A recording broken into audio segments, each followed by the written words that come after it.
Assalamualaikum warahmatullahi wabarakatuh.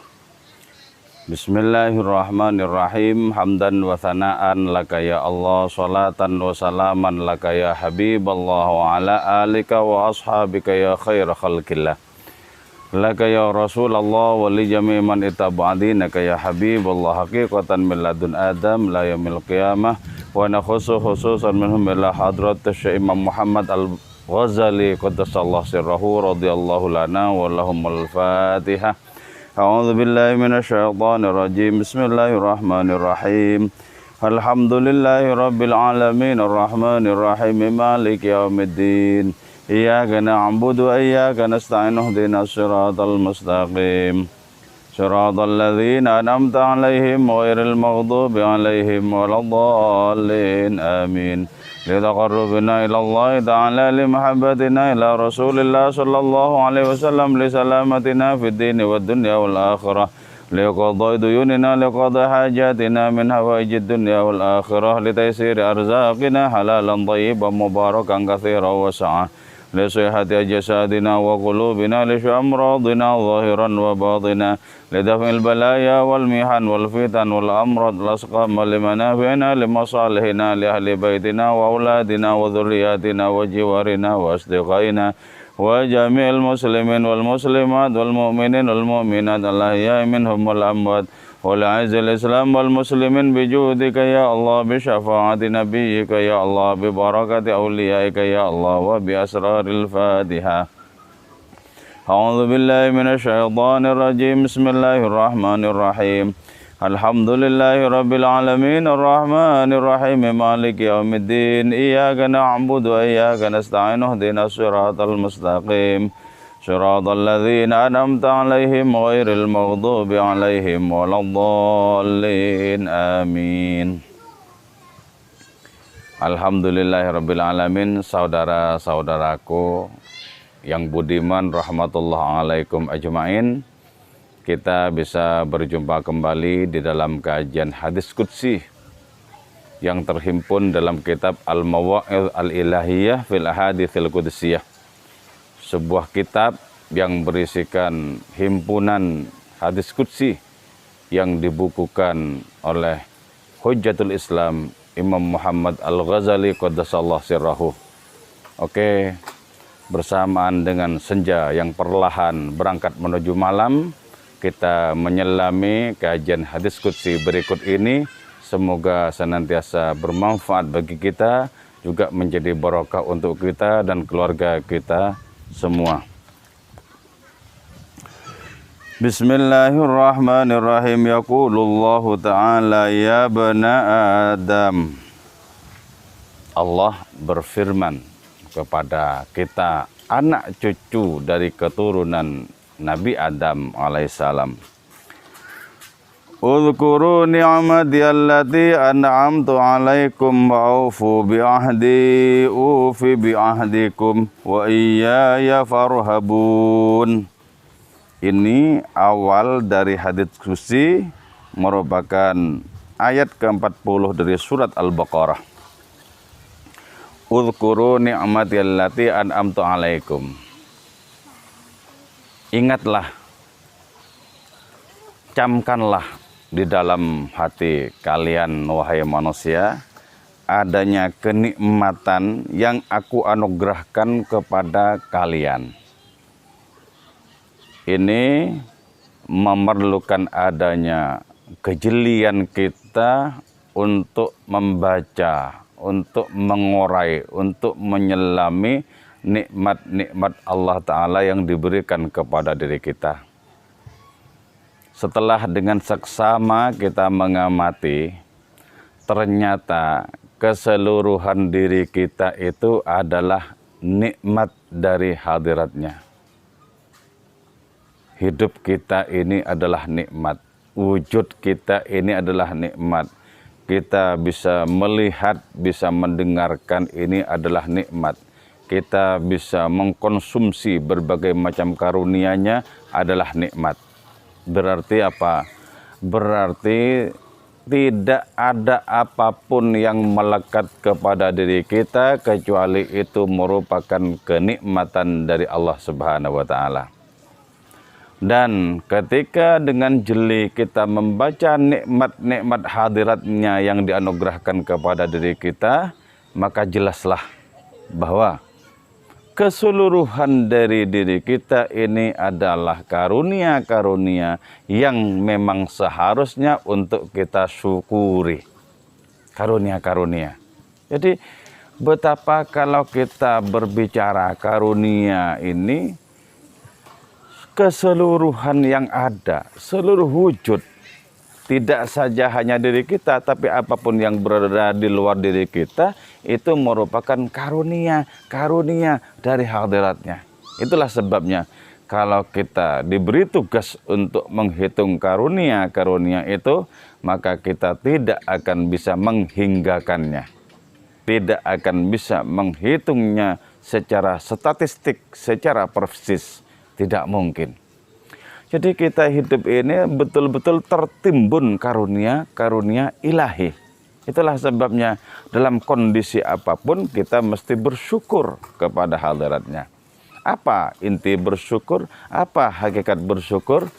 Itu tak lain adalah mendayagunakan, memakai karunia-karunia itu sepenuhnya di jalan Allah Subhanahu wa ta'ala. Jadi dengan cara membaca karunia-karunia itu, kita akan senantiasa terhubung dengan asal-usul karunia, yaitu Allah Subhanahu wa ta'ala. Itu yang disebut dengan ru'yatul mun'im ala ni'am. Menyaksikan Allah sang pemberi karunia ketika kita berhadap-hadapan dengan karunia-karunia itu, ketika kita merasakan karunia-karunia itu. Jadi dengan demikian, hidup kita ini sepenuhnya di-backup oleh karunia-karunia Allah Ta'ala. Dan di-backup oleh karunia-karunianya, sejatinya kita di-backup oleh Allah Ta'ala itu sendiri. Karena itu, hanya kelalaian kita yang menjadikan kita merasakan bahwa Allah itu begitu jauhnya. Hanya karena lalai. Andaikan hati kita tidak lalai, andaikan hati kita membaca kehadiran Allah Ta'ala pada nikmat-nikmat yang diberikan kepada diri kita, tentu saja kita tidak akan pernah lalai. Tidak akan pernah lalai. Jadi kelalaian itu yang menjadi sumber dari persoalan, sumber kegelisahan, karena kita tidak menyaksikan Allah Sang Maha Pemurah yang senantiasa berada dalam setiap karunia yang kita nikmati, yang senantiasa merupakan hakikat dari segala kenikmatan yang kita konsumsi. Jadi perintah ini ya, perintah dari Allah Ta'ala itu uzkuru ni'mati allati an'amtu alaikum, sesungguhnya intinya adalah agar kita itu merasakan dekat dengan asal-usul karunia itu. Jadi mengingat karunia itu tidak hanya berhenti di karunia itu sendiri, tapi kita bisa membuat adanya relasi spiritual dengan sumber segala karunia, yaitu Allah Subhanahu wa ta'ala.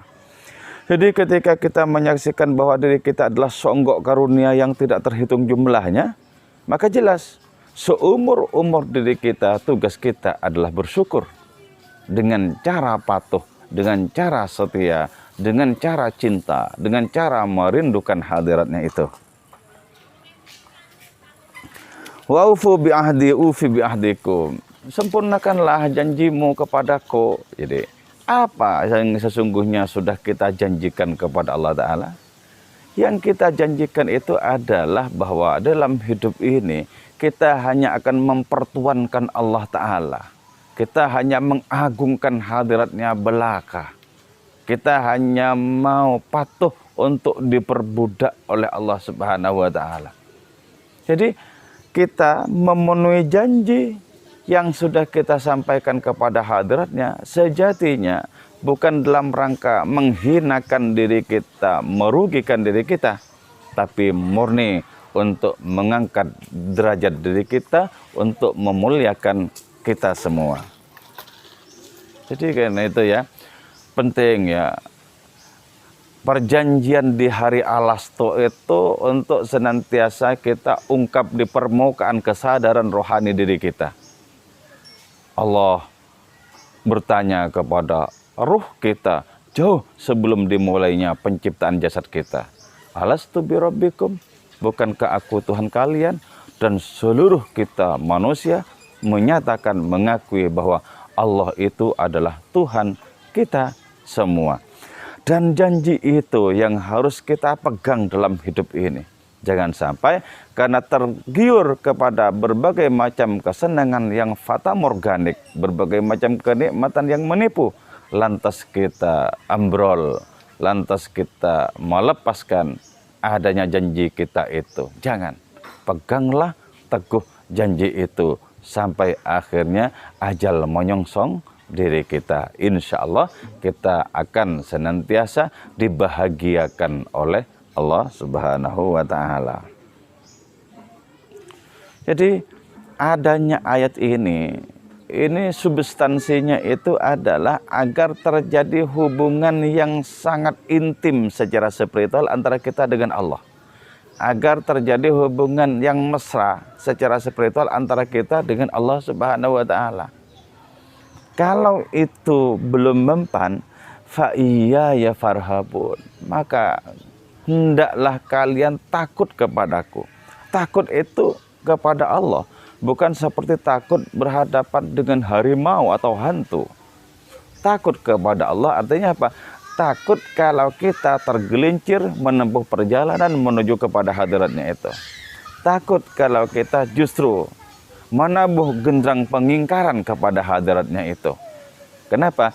Karena itu efeknya hanya akan menyengsarakan diri kita, menistakan diri kita. Jadi takut kepada Allah itu mesti kita alami, mesti kita maknai secara positif. Semakin takut orang kepada Allah, maka semakin terjaga orang itu dari adanya ketergelinciran di dalam hidup ini. Fa iya ya farhabun, hendaklah kalian takut kepada aku. Oke. Nah, kelanjutan dari pembuka hadis qudsi tadi itu adalah kama la tahtadis sabila illa bidalilin kadzalika la tariqah ilal jannati illa bi'amalin.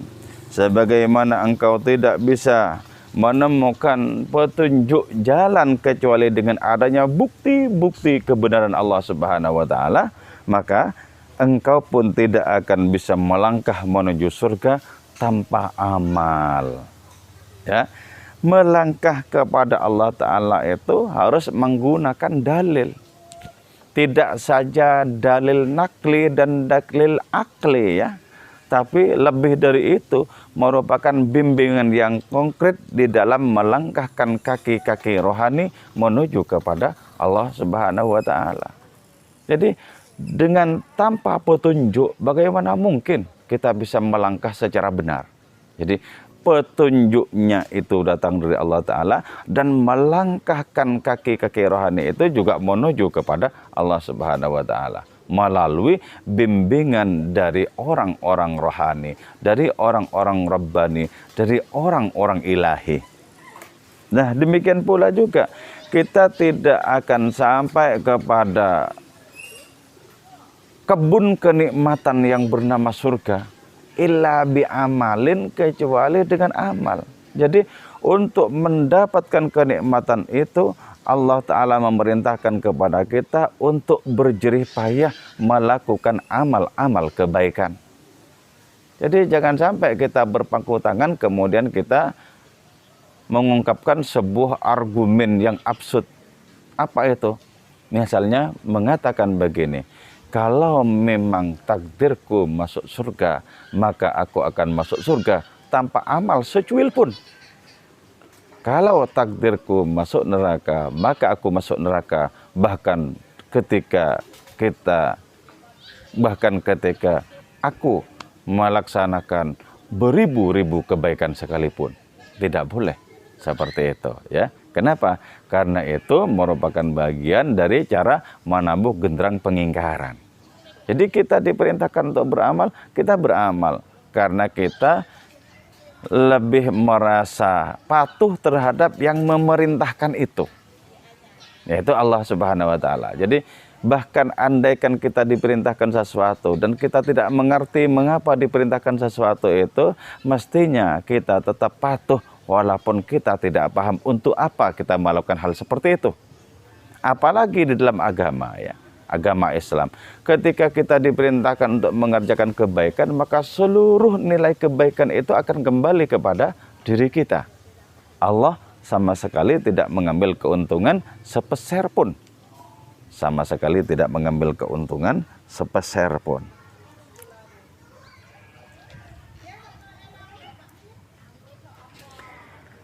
Wa kama la yajma'ul mala illa binasabin, kadzalika la tadkhulunal jannata illa bisabri ala ibadati.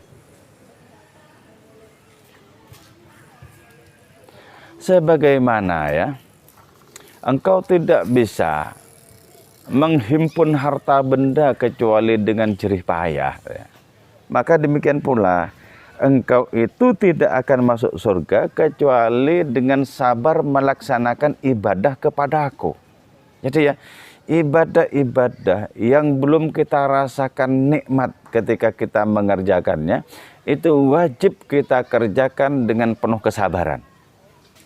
Dengan penuh kesabaran. Sebab apa? Ketika belum nikmat melaksanakan ibadah itu, betapa sangat tidak enaknya melaksanakannya itu. Jadi mungkin kita sholat atau zikiran sambil terkantuk-kantuk, tidak betul-betul menikmati. Lakukan saja, lakukan saja. Kita harus sabar menempuh pelaksanaan ibadah-ibadah yang kita belum sanggup untuk menikmatinya. Kerjakan, kerjakan. Jadi pertama-tamanya kita memaksa diri kita untuk tekun beribadah. Lama-kelamaan dengan karunia rohani dari Allah Ta'ala, kita akan sregep beribadah karena kita sudah merasakan kenikmatan-kenikmatan yang tak terpermanai di dalam melaksanakan ibadah-ibadah itu. Jadi tidak lantas kita menghayal bahwa setiap kali, sejak dari awal kita melaksanakan ibadah, lantas nikmat rasanya. Tidak usah menghayal seperti itu. Tapi kalau itu kita rasakan, itu anugerah besar.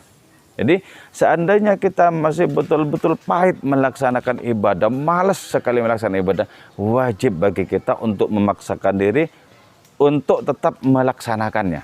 Wajib. Jadi jangan ikuti kemauan diri kita. Misalnya dengan mengungkapkan, aku mengikuti apa kata hati. Misalnya bilang seperti itu. Kalau hatiku pengen semangat, ya aku semangat. Kalau hatiku tidak pengen, ya aku tidak mau. Tidak bisa.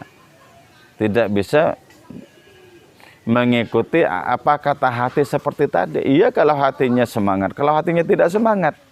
Atau orang berdalih misalnya, aku akan melakukan ibadah kalau aku sudah dapat hidayah atau petunjuk. Itu tidak bisa. Tidak bisa. Iya kalau dapat, kalau tidak dapat.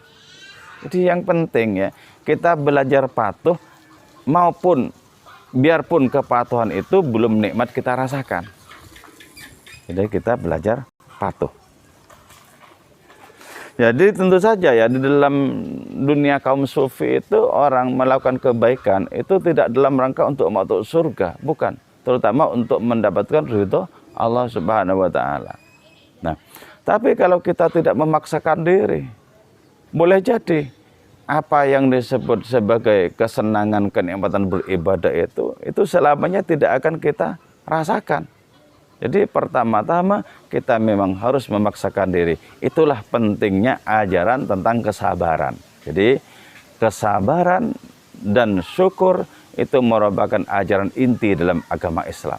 Jadi kalau kita masih belum bisa menikmati tawajuh kepada Allah, paksakan diri kita tawajuh kepada hadiratnya dengan penuh kesabaran. Fataqarrabu Taqarrabu ilallahi bin nawafil, maka mendekatlah kalian kepada Allah Subhanahu wa taala bin nawafil dengan amalan-amalan sunnah. Kenapa kok perintahnya dengan amalan sunnah? Sebab ketika diperintahkan dengan amalan sunnah, tentu saja yang wajib itu sudah didahulukan. Sudah didahulukan. Jadi kalau amalan sunnah saja diperintahkan, apalagi amalan-amalan wajib. Nah, efeknya itu sangat hebat ya. Kalau kita mendekat kepada hadiratnya itu dengan amalan-amalan sunnah, dengan sungguh-sungguh dan penuh keikhlasan, efeknya itu sangat hebat ya. Enggak tanggung-tanggung. Allah itu bersedia untuk menjadi pendengaran kita, untuk menjadi penglihatan kita, untuk menjadi tangan kita, untuk menjadi kaki kita. Itu tentu saja ketika Allah Ta'ala itu sudah mencintai diri kita lewat adanya ketekunan kita mengamalkan amalan-amalan sunnah. Apa yang disebut sebagai amalan sunnah itu? Tentu saja kalau dalam hukum Islam itu jelas. Itu amalan-amalan yang kalau kita kerjakan dapat pahala, dan kalau kita tinggalkan itu tidak berdosa. Tidak berdosa. Semacam melaksanakan sholat sunnah itu. Nah, ternyata apa? Ternyata kedekatan dengan Allah Subhanahu wa taala melalui amalan sunnah itu sangat hebat ternyata ya. Enggak tanggung-tanggung. Keterbatasan diri kita digantikan kemudian oleh ketakterbatasan Allah Subhanahu wa taala. Kekelaman diri kita kemudian digantikan oleh Allah Ta'ala dengan cahayanya. Sehingga di saat itu kita menjadi orang-orang ilahi, menjadi orang-orang urbani, menjadi orang-orang yang senantiasa memanifestasikan akhlak-akhlak Allah Ta'ala di dalam kehidupan. Oke ya. Ini makalah atau al-mau'izah yang ke-12 dan ini belum rampung. Moga-moga pada perjumpaan yang akan datang bisa kita rampungkan, bisa kita selesaikan. Moga-moga kajian ini senantiasa bermanfaat dan barokah untuk diri kita semua. Wal afu minkum. Wassalamualaikum warahmatullahi wabarakatuh.